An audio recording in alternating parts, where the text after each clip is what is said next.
Good morning, Pittsburgh. I'm your host, Jess Paterchak. And I'm Alex Scrubs. Thanks for joining us here on Daybreak. This morning's top stories start with how the homeless are getting help. And a Daybreak exclusive interview. It's time to wake up, Pittsburgh, because here comes Daybreak.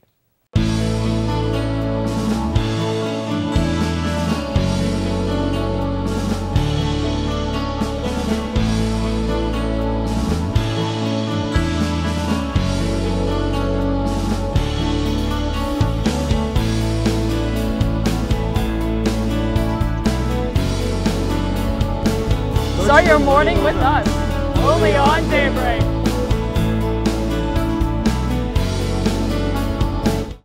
Okay, Jess, the weather's kind of getting cooler now. It is. We had our first frost this week. Yeah, the frost warning the other day. It was pretty cold. I wasn't expecting that. I know. It's surprising, huh? Yeah, I know.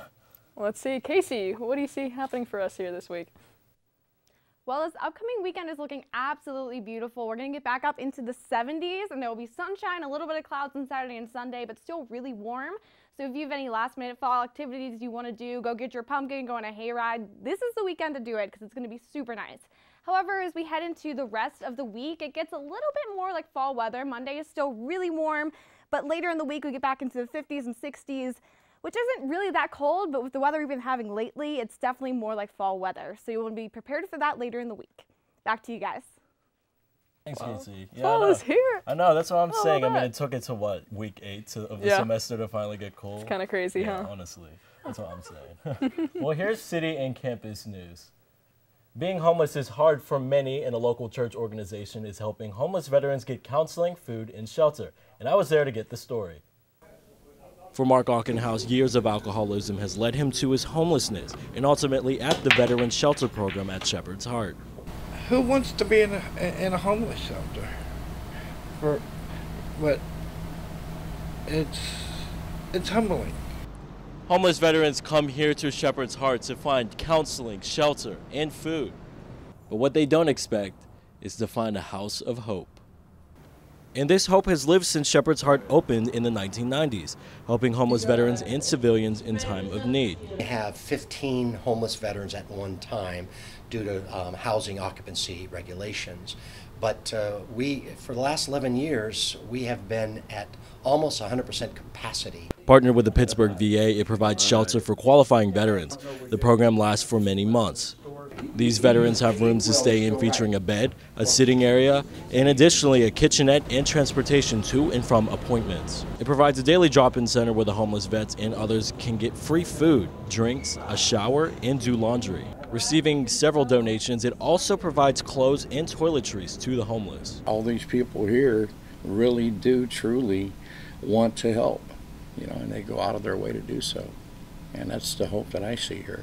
It also promotes faith with Sunday service as these veterans start their journey out of homelessness, but it is not a requirement. Freshly made food is provided to the attendees as well. We get 125 to 150 people every Sunday, most of them poor and the homeless. And again, it's a safe place for them to come. It's a safe place for them to come and eat, but also they get to experience the love of God. We want them to see that there is hope, there is faith, there is love, and that there is a higher power who, at Shepherd's Heart, we believe is God. For veterans like Auchenhouse, he hopes the program will help him reconnect with his elderly father. Reporting for UView TV, I'm Alex Scrubs. And therapy dogs have returned to campus. According to an email from the university's counseling services, therapy dogs will be visiting Lawrence Hall lobby Wednesday afternoon from 1:30 to 3 p.m.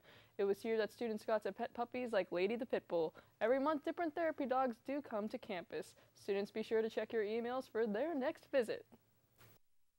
Into room 701 in the Student Center for the new media trailblazer DK Pittsburgh Sports. Dejan Kovacevic, owner and columnist, highlighted his career and the future of journalism. If you want to make it into journalism, you have to be into journalism. Now, that obviously takes on a lot of different forms anymore. It's not just about trying to get from smaller newspaper to the next level newspaper to the next level newspaper. That's the way it used to be. Now it's just a matter of going out and pretty much independently producing the best possible content that you can and making a name for yourself. But clearly now he is much more successful than he was when he first came. So he's kind of just going to be talking today about like where he was when it started and where he is now and kind of where he expects to go. This event allowed students to get insight on where sports journalism is heading, from newspapers to online articles to Twitter updates. Students had the opportunity to ask questions and take notes from his highly regarded Pittsburgh figure. And Culinart's annual Apple Fest happened on Tuesday in Point Park University's Village Park. It was here that students had the chance to paint pumpkins at no charge and buy delicious fresh produce. I don't know, it's pretty fun because I get to meet new people out here, kind of get to paint with everybody. It's definitely a good start to fall, kind of getting us in the mood. This is our second annual Apple Fest, so we do a farmer's market, and we get out here from 11 to 4 o'clock for all day, and then we also offer, from 11 to 2 we did a hot meal, an entree meal, and then we have fresh produce, we had served like an apple-based entree, which was cool.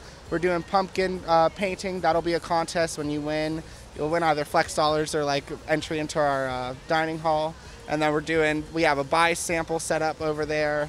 We're also doing bobbing for apples. We'll eventually get out here today. So that's about it for activities. Pop-Up Cafe will be happening once a month with fun events continuing throughout the year, so make sure to stop by.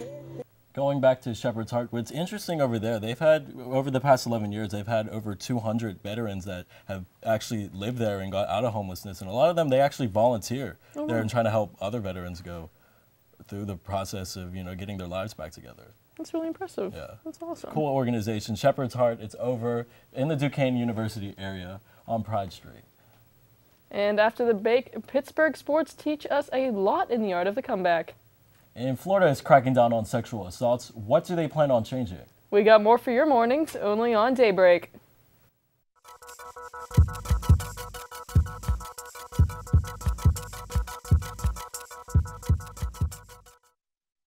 What would you do to create something that could survive 1,000 years? You'd start with a formula, head to the lab, and forge it with fire. Just imagine everything it could do. It could leak pollutants into the soil and water, or it could conserve energy, cut CO2 emissions, and reduce raw material. Recycling is more than cutting waste. Recycling is about the legacy you want to leave. Why on earth would you want to do anything else? Recycle. Don't throw away our chance at survival. Good evening and welcome to Newsnight. I'm Josh Krupp alongside Jess Paterchak. Tonight we begin with the mayor is continuing to deal with the challenges the city is facing. But tomorrow we have just a little bit of cloudiness. We have off throughout the day with some strong wind gusts. That's going to continue tomorrow. 20 teams have already started talking to free agents. Saturday is partly cloudy, but 70 degrees, where is the pool at? I mean, come on. You might have already burned your bracket, ripped it up. I am Royce Jones. And I am Casey Houlihan. Thank you so much for joining us this evening. That's your news tonight for today. UView Television is live here at the Center for Media Innovation with a very exclusive interview with Point Park's Black Diamond, our school mascot. We're taking questions on our social media at UView Television. Our first question came in from @PointParkU Black Diamond. They want to know, what is one thing you love about Point Park? UView. I knew it. UView's the best. It is. All right, Alex, you want to read our next question? Okay, we have another question from Point Park Cab. They're asking, when is the next time you're going to make a surprise appearance at their next event? He's being coy. Looks like we're going to have to show up. Yeah, I guess we'll have to see. All right, that's all we have for right now, but you can submit your own questions at UView Television, and we might read one of yours after the break.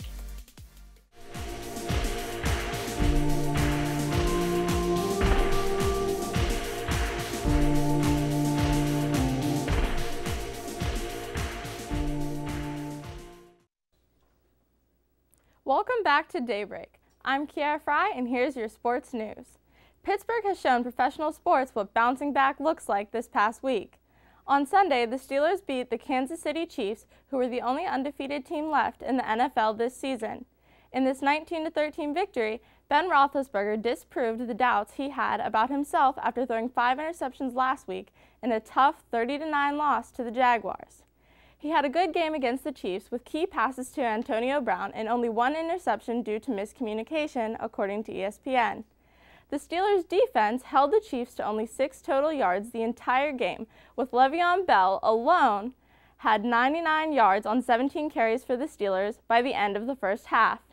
According to the Pittsburgh Post-Gazette, Bell finished the game with 179 yards and a touchdown. This win put the Steelers at the top of the AFC North before facing the Bengals at home this Sunday. Like the Steelers, the Penguins bounced back from a loss this weekend. After losing to the Tampa Bay Lightning last week, the Pens picked up 2 wins, one against the Florida Panthers on Saturday and then another against the New York Rangers on Tuesday. Phil Kessel broke his 4-game drought scoring early against the Rangers.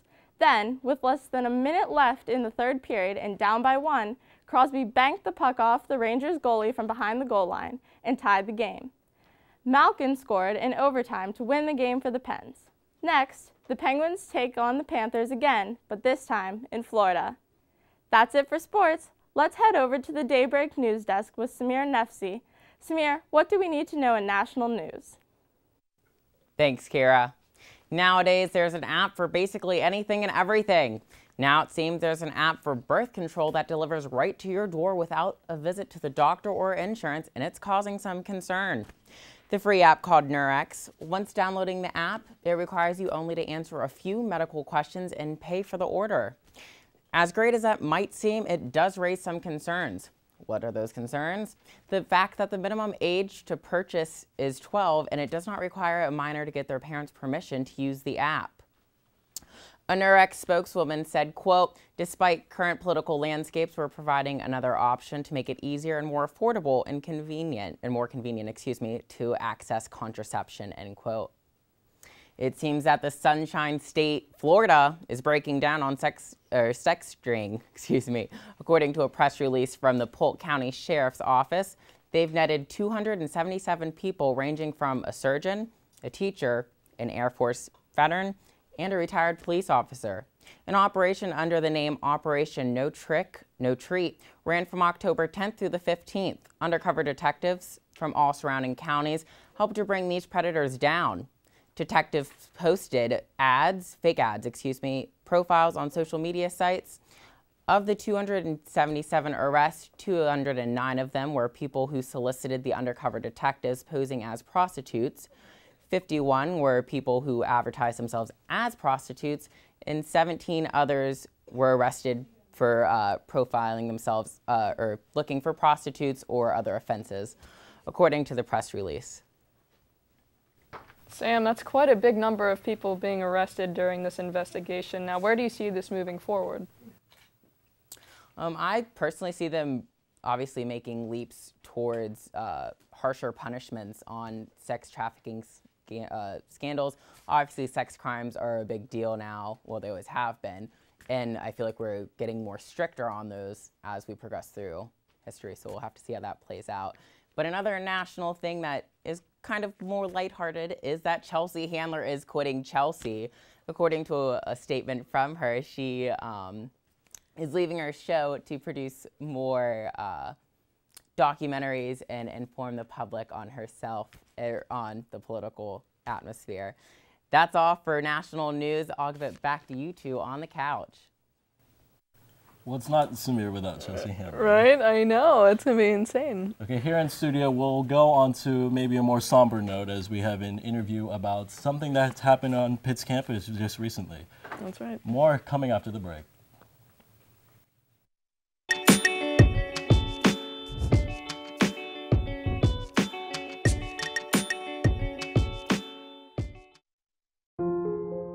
I shouldn't have to pay to walk down the street. Pay with my comfort, my freedom, my peace. Always on guard, on edge, off limits. Don't follow me, don't touch me, don't treat me like I'm yours. I don't need your whistles, your comments, your eyes. I already know I'm a prize. My confidence isn't for sale. Respect me, don't inspect me. And when people ask us who can join UView, the answer really is anybody, and we mean anybody. Any major, any experience level. Some people, have a lot of experience coming out of high school, and others don't know how to really sit on a couch properly, and that's okay. We're here just to give you the chance to learn and have fun and prepare yourself for the real world. College, after all, it's all about trying new things.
Welcome back to Daybreak. We're joined with Zach Brandner. He's the roommate of Alina Chiquette, excuse me. She recently was murdered over in Pitt a couple weeks ago. Thanks for coming on. I know it's a tough situation to talk about. Yeah, thank you for coming on. Yeah. So you met her at Greensburg, and then you came over here to Pittsburgh. Tell us like a little process of how you met and how it came about. Yeah, sure. So we both did 2 years over at Pitt Greensburg.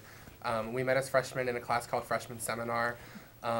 That class is just to get freshmen acclimated to the university life, kind of like the classes that they have here for freshmen. Mm-hmm. So it's all freshmen in that class. We got put into a group project together, and that's how we first met.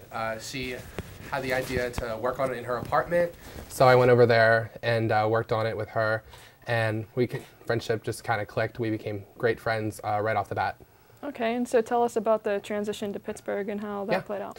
Alrighty, so she had always, a lot of people that go to Pitt Greensburg have the ultimate goal of making it to Pitt, Maine in Oakland. So that was always her goal. And once I started earning a communications degree at Pitt Greensburg, I realized that I wanted to focus on broadcast reporting.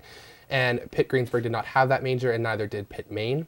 So I ended up finding out that Point Park did have that, came here, found out all that information, and ended up deciding to transfer here. So we were both going to be living around the same area. She was going to be living in Oakland, and I would be living downtown. And we realized that we might as well live together. I mean, we were good friends. We had some other people that wanted to live with us, so we decided to get a house in Oakland. I could take the shuttle here from the Playhouse that they do in Oakland, and so we decided to do that, and we lived together in that house in Oakland. Okay, so getting on a more serious note, she's obviously had a relationship with Matthew Darby, and you've clearly been friends with her for a while. So how did that play out in your eyes? Like, how did that relationship start? And you must have been there during it all. Yeah, I actually knew Matthew Darby for about as long as I knew Alina. They met at Pitt Greensburg freshman year, and that's when they started dating. It was her only boyfriend since she started college, so going on 3 years now, they were together. The relationship was on and off a lot, but it was never off for more than like a week. You know, they would be off and then they would get right back together. The relationship, in my eyes and everyone else's that could see it, was not a good relationship at all. There was a lot of tension in the relationship, and it's unfortunate that, you know, it's extremely unfortunate that it ended the way it did. It's so upsetting and so sad. But I think we can really use this to help raise awareness in the future for domestic violence. Absolutely. Did you see signs of this over time? Oh yeah, for sure. And there were signs. And we even 2 weeks before, or about 2 weeks before she was killed, he broke into our house. And that was kind of like the tipping point where, okay, we hadn't called the police for other signs that we had seen earlier on because Alina didn't want us to. She didn't want us to tell anybody. You know, it was her business. And we respected that as her best friends. We told her what we thought was best for her, but ultimately Alina had to make those decisions for herself. Eventually, when he did break into our home, we did call the police that night, and he did end up being arrested. He was in jail for 2 or 3 days, and then he was served with the PFA several days later after he was released from jail. There was some time in between his release from jail and when he got the PFA, and that was concerning, I know, to Alina, because at this point she had broken up with him for good. They were not together. She did not want anything to do with him. She had moved on. And he did not receive this PFA for quite some time. And I know from different things that she told me when she was still alive that that was very concerning to her. She said that she was afraid of him. She did not want him to come to because he could have come to the house legally and done something to her. And she said, one of the last texts I have from her was, "Thank God he didn't." So she was very concerned about that. Yeah, that must be really alarming. Now, obviously we've talked about the warning signs here, but how in specific, like what warning signs maybe did you pick up on in between that time period where the PFA before that actually took into effect? Yeah, so, I mean, even before the PFA, I mean, over the summer, me and Alina went to Florida on vacation, and one of the signs that I saw was he would call her constantly, and if she didn't answer, he would keep calling. So I know that one of the interviews that was done was with one of Alina's former employers, and it was, they asked, like, did you see any signs while she was at work? Like, what did Matthew Darby do? Did he do anything? Did you see anything? And one of the things that this coworker said was he would call her. One time he counted, he called her 30 times while she was at work. Like, he didn't believe her when she said she was at certain places. There was just no trust on he did not trust her at all. And if she didn't answer the phone, he would, just keep calling and calling and calling. So that was one of the warning signs that I saw. And obviously there were other things too. I mean, when we would go out, we would all go out to dinner and everything would be fine. And then a couple of minutes later, it's like he would turn on her. Like the littlest thing set him off. And that was definitely very concerning in my eyes. So tragically that day when you guys were supposed to go out for a cancer walk with her parents. Can you tell us a little bit how that day played out for you and go into more detail about it? So I woke up around 7:15 that day. I got ready for my day. We were supposed to go to a walk in North Park. It was a dog walk for breast cancer awareness. And I was getting ready and 7:45 rolled around and that was when 7:45 rolled around, that was the time we were supposed to leave. And her mom rang the doorbell because they were picking us up because they have their little dog Benji that we were taking to the walk with us. And her mom rang on the doorbell and I answered the door and she asked me if Alina was awake and I said, she hasn't I Snapchat everyone every morning. I go through my streaks, Snapchat everyone. And she hadn't opened my Snapchat, which was odd because Alina's always opening her Snapchats. And her mom had called her several times and she hadn't answered. So her mom's like, all right, Zach, let's go wake her up. So she brought the dog in and we went upstairs and I knew something was wrong immediately because when Alina hears her dog barking, she's always out there with the dog. Like, she loves dogs. She loved dogs. I mean, that's something that she really loved, and she loved her dog especially. And she wasn't opening the door. The door was locked. And her mom kept trying to opening the door, shaking it and knocking, and it was getting louder and louder, and you could tell that she was starting to get concerned. And then she screamed for her Alina's dad, who was still in the driveway, with the just sitting waiting for us all to come out. And her dad came in and knocked down the door, and we didn't knock down the door. He broke the lock on the door and was able to get in the room, and that's when her dad and her mom saw her laying there. And then they were screaming hysterically, and it was just a horrible, horrific, I mean, I can't even describe the scene really. They're Russian, so they were starting to scream in Russian and we couldn't understand what they were saying. And I went up and looked in the room, and then that's when I saw, and yeah, so that was just a really terrifying moment in my life, for sure. Yeah, it's something no one ever wants to experience. Mm-hmm. Now, where were you exactly when right before they had opened the door? Were you up there with them? I was standing on the stairway, about halfway up, halfway down. And that's when I started freaking out, obviously, because they kept saying, Alina's dead, her face looks like it's gone. Like, that's what I was understanding from what they were saying, because like I said, it was like half English, half Russian, and it was really hard to understand. And I went up the stairs and I looked in for myself, like I said, and that's when I saw. And at that point, her dad had moved her onto the floor, and he was just covered in blood. Like, that's what I remember seeing, is all the blood. Like, there was so much blood. And it was just horrifying to see her like that, and then for her parents to have found her, like, that was just horrible. How did the rest of the day play out? So right after that all happened, I was the one that actually called the police. And they got there very, very quickly with ambulances and detectives and counselors and honestly everything. So they got there and they pulled us all aside and they sat us down, all the roommates, and they sat us down in the living room and told us, like, we're gonna have to take you guys downtown. Like, we know you guys didn't have anything to do with this, but we have to ask you questions. We have to try to get to the bottom of this as quickly as possible. So probably 20 minutes later, we were in a police car on our way downtown for questioning. So they questioned us each individually in the rooms. And then we all were in like a joined room together with our parents, because our parents had showed up by that point. And then probably an hour and a half later, we were released to go home. Okay, so following that, what has the rest of the investigation drawn for you? I mean, the investigation for me, a lot of people that I've talked to are saying, like, I can't believe he would do this. I'm so surprised by all of this. But just the stuff that's been coming out about him, like, I know today, right before we came on, there was confirmed that there are new rape charges against him from a 17-year-old from Aliquippa. I believe it's Aliquippa. Maybe it's Elizabeth. Maybe. Elizabeth, yeah, it's Elizabeth. So to me, because there were rape charges before he was actually in court the Friday before she was killed. To me, that wasn't surprising just because of the person that I knew he was. However, the things that he did to her, and when it came out, like, what exactly her injuries were, I was shocked. Like, I couldn't believe that someone could be capable of doing that and then continuing to go and do the rest of the things that he did, because the detectives told us that, you know, she died after the first hit, and he just kept going.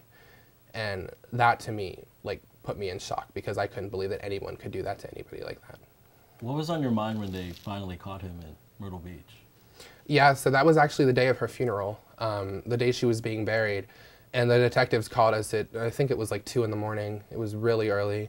And they said, like, you guys can relax now, because we hadn't slept, because we were scared. Like, we didn't know where he was. We didn't know what he was doing. And turns out he was breaking into somebody's house. We don't know. I mean, there's obviously no relation between him and the person, but he was still breaking into someone's house. We had no idea where he was, no idea what he was doing. And they were like, you guys can relax. He's been caught. He's down here. We're holding his bond hearing this morning, which they did hold, and it was on TV everywhere. And so it was just like a relief, a sigh of relief that we could, because up until that point, like at the funeral the night before, like we were guarded by detectives, and like they walked around us. Like we weren't allowed to be like left alone while we were at the funeral, just because they didn't know if he was going to show up, what he was going to do, what his intentions were.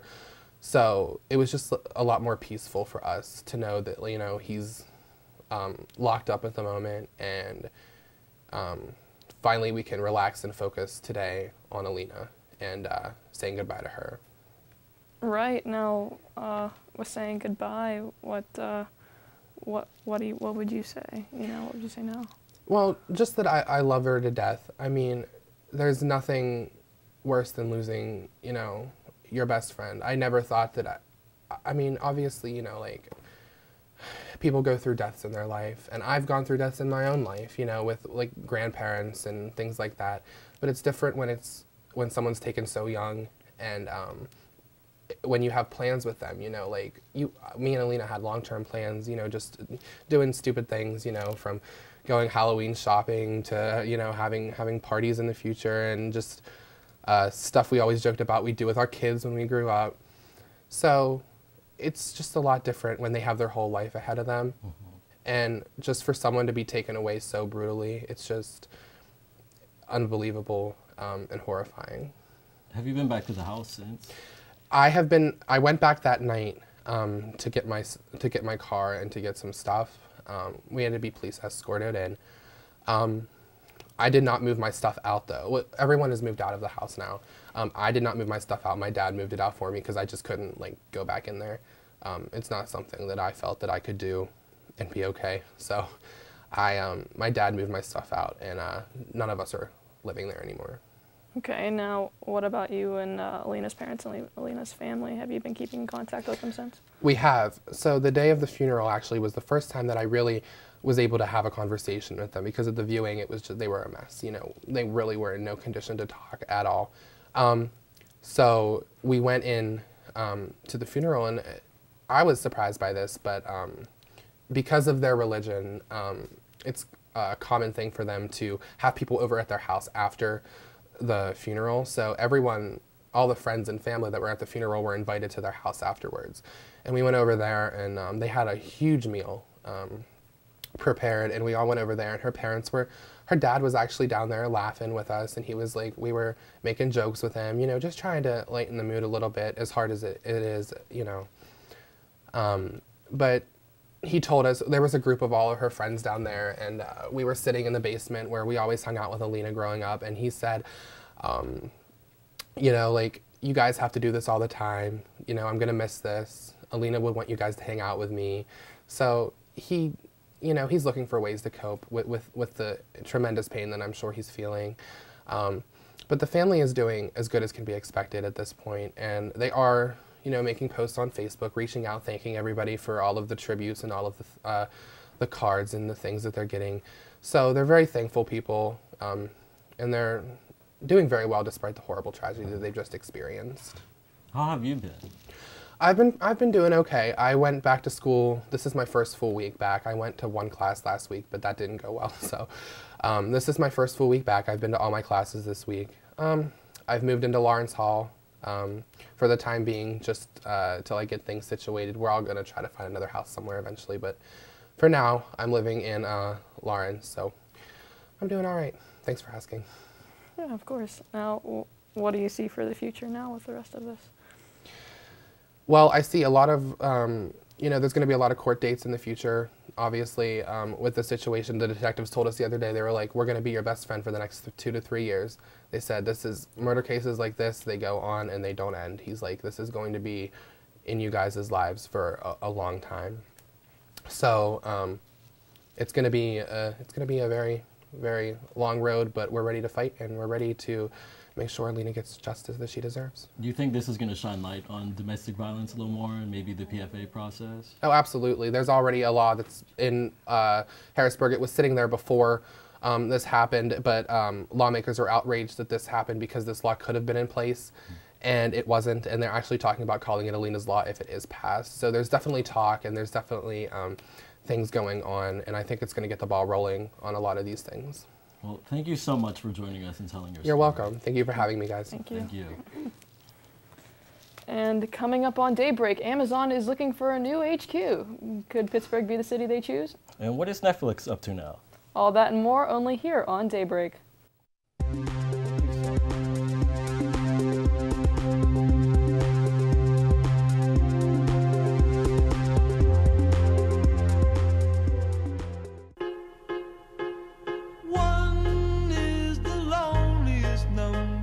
You'll ever do. 2 can be as bad as 1. It's the loneliest number since the number 1.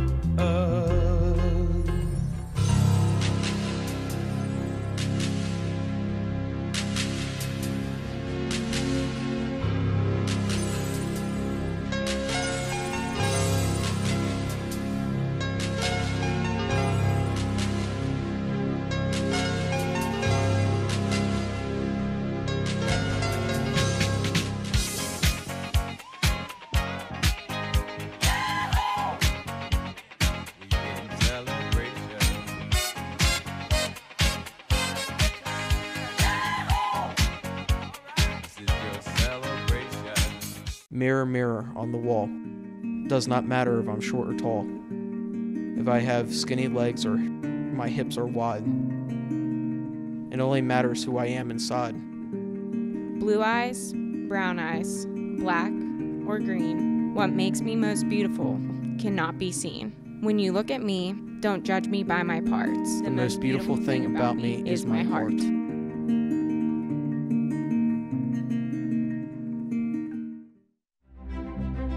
Good evening and welcome to Newsnight. I'm Josh Krupp alongside Jess Paterchak. Take a look at the 5-day forecast. Yes, you might have already burned your bracket, ripped it up, or put it through a paper shredder by now. British Prime Minister Theresa May officially triggered Article 50 on Tuesday.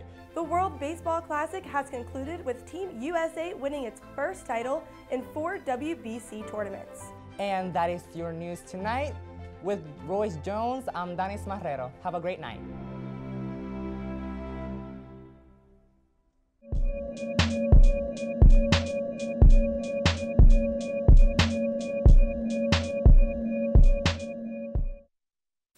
Good morning, I'm Josh Krupp. Welcome back to Daybreak, and here is your tech news. Pittsburgh is in the running to land Amazon's second headquarters. Wednesday, they submitted their final proposal. The Seattle-based company announced that it's shopping around for a second home base. Amazon HQ2 is slated to bring thousands of jobs to the winning city. Last night at midnight, the deadline for cities to submit proposals. This week, Moody Analytics ranked Pittsburgh in the top 5 of likely cities for the new headquarters. Others in the top 5 ahead of Pittsburgh include Austin, Atlanta, Philadelphia, and Rochester. At a press conference Tuesday, officials unveiled more pieces to their pitch to gain public support, including a pitch video and website.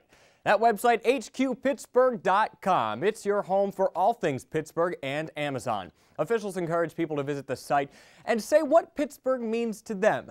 Mayor Bill Peduto said he hopes the local connection that several Amazon executives have with Pittsburgh will strengthen the city's chances. County Executive Rich Fitzgerald recently met with Amazon execs in Seattle, but declined to comment on specifics of the meeting. And it's not only government officials getting in on the proposal. Primanti Brothers in the Strip says they're offering free sandwiches to Amazon employees if Pittsburgh is picked as the winner. Amazon's winning announcement is primed for 2018. Josh, how do you think the city of Pittsburgh will be transformed if Amazon selects here to be for the next headquarters? Well, Alex, you're hearing a lot about the positives through this, right through the officials. They're saying it'll bring us jobs, it'll bring us X, Y, and Z. But some of the downsides, too, that have been reported include increased price on the housing market, because you're going to have thousands of jobs coming into the city, therefore housing prices go up. Now, they're saying, some analysts say Pittsburgh isn't the best city because those tech jobs aren't already here. In bigger cities like Chicago, New York, LA, they already have those jobs. So you could see Pittsburgh transform with heavy traffic problems if that does come, but you could also see them transform with thousands of new people coming in, a booming economy, because get this, at the new headquarters, they won't have like cafes and coffee shops there. That's what they have in Seattle. They make the employees go out for lunch. They make them go out to their local coffee shops. So the downtown economy, or the economy of wherever in Pittsburgh gets the new Amazon headquarters, would certainly be improved. Now that is your timely tech news. Let's see who's in the entertainment spotlight now with Nick Tamarello. Nick? Thanks, Josh. Last weekend, in the wake of the Harvey Weinstein scandal, actress Alyssa Milano began a social media campaign with a tweet that said, quote, "If you've been sexually harassed or assaulted, write Me Too as a reply to this tweet," end quote. Well-known actresses like Anna Paquin and Deborah Messing have replied with Me Too. Thousands of other women and men have joined in this movement, letting the world know that they too have been sexually assaulted and giving hope to the victims who haven't spoken up that they are not alone. In other news, teens, tweens, and adults alike can get in the Halloween spirit. Freeform's 13 Nights of Halloween officially began last night with the lineup of the Addams Family, Sleepy Hollow, Edward Scissorhands, and Hocus Pocus. Freeform is definitely aiming to please. Finally, Netflix is planning to spend between $7 to $8 billion on new original content. The company's ultimate goal is to have a library that contains 50% original TV and film content. Shonda Rhimes, the creator of the hit shows Grey's Anatomy, How to Get Away with Murder, and Scandal, has partnered with Netflix to help make this possible.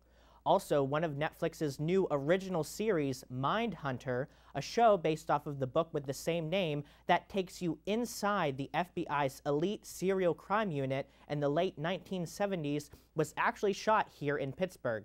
Netflix is definitely planning to dominate the entertainment market, and with a plan to exceed $11 billion in revenue in 2017, Jess and Alex, they could do just that. Those are the top stories in the entertainment world this week. Reporting for Daybreak, I'm Nick Tamarello. Back to Alex and Jess at the couch. Well, thanks, Nick. Halloween is next week, and I'm excited because we're going to dress up as funny characters, but still do the news, stay in news mode. You can follow and like us on several social media, YouView Television, on Twitter, Instagram, and Facebook, and you can like us, Daybreak, on YouView on Facebook. And that's all the news you need. I'm your host, Jess Paterchak. And I'm Alex Grubbs.